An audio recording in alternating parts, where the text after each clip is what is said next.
With the internet becoming more accessible every day, social media has been incorporated into our everyday lives more than ever. It connects everyone together no matter their background. With social media becoming the main form of entertainment now, it needed something, or rather someone, to produce that entertainment to keep the algorithm flowing.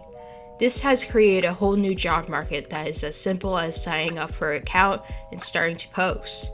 Due to the accessibility of social networking being so readily available, problems arise with the type of content that's being produced and who should consume it.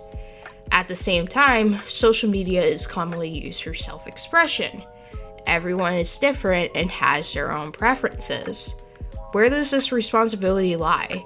Is it the viewer, the content creator, or the social media companies? Hi, I'm KittyZoid and welcome back to another video. Today we're going to be talking about the responsibilities of consumers, creators, and social media companies. It's crucial to talk about this topic since it's becoming an issue more and more now due to the influx of internet usage over the last decade or so.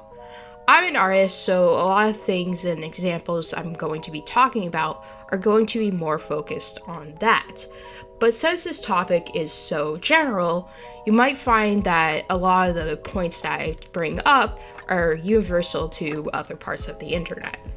I use Twitter as my main website to post my art and content.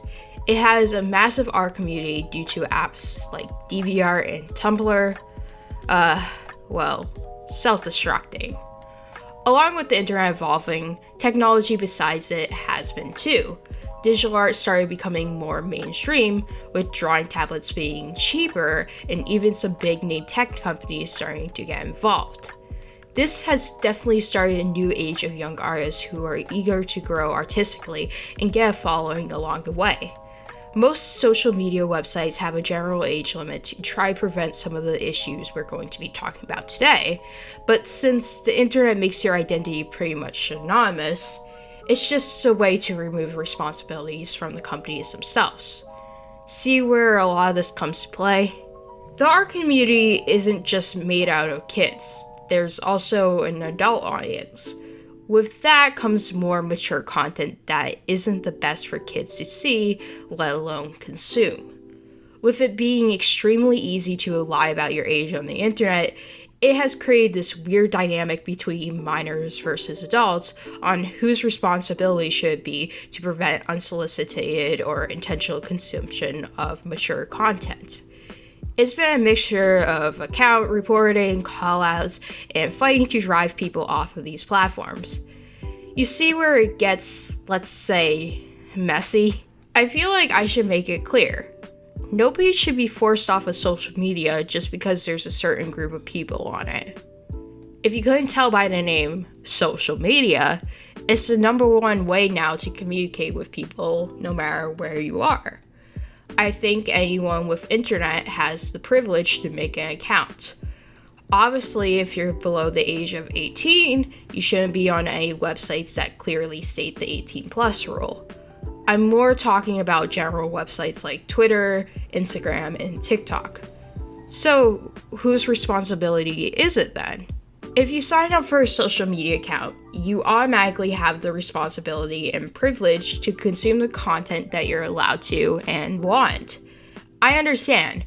Content that you don't want to see will make it onto your feed sometimes. But that's just due to the shitty algorithm that most of these websites run off of. Most apps have the options to block and or mute that content for popping up on your screen. Utilize these tools.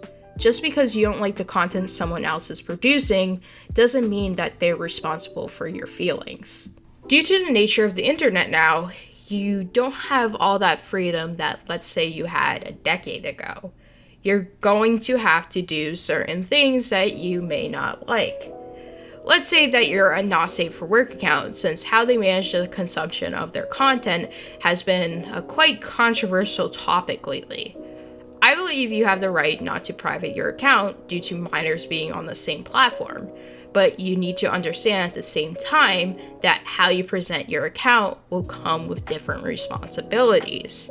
If you have a public account, you need to state clear restrictions. like it only being an 18 plus space only. With this, you also at the same time need to filter out who follows you. It's a little easier having a private account because you can manually see who requests to follow you, but not safe for work is still an art form. If you're relying on it for money, cutting that exposure to your account could be the death of you. When it comes to minors, you need to understand these boundaries and recognize certain spaces that you're allowed and not allowed in. As a minor, you're also allowed to set boundaries when it comes to your account. Maybe you're uncomfortable with the thought of not safe for work accounts or even adults following you. You can clearly state that and make it known. Even as an adult, you have the responsibility to respect someone's choices. I mean, at the end of the day, this all boils down to personal boundaries and how they shouldn't be broken.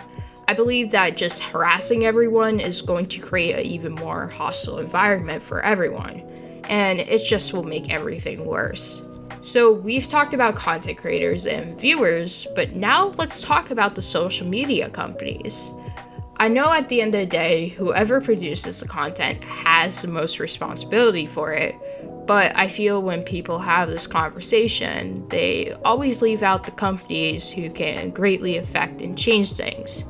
For an example, Twitter allows not safe for work content on their platform, and there's other platforms who do not. If you're going to have this type of content on your platform, at the same time allowing underage users to be on it as well, you should provide tools to creators on how they can manage the consumption of their content. I know Twitter has a few features where it can help manage content, but it's very easy to bypass, making it borderline pointless. They do have this tool that could be utilized more if they offer it to more of their creators. Let's say if you're underage trying to file an alcohol company, it will prohibit it due to you, being underage. I don't see why this feature isn't given to the user base. I understand that people rely on the internet about their age, but at that point, the responsibility should be on them rather than the content creator.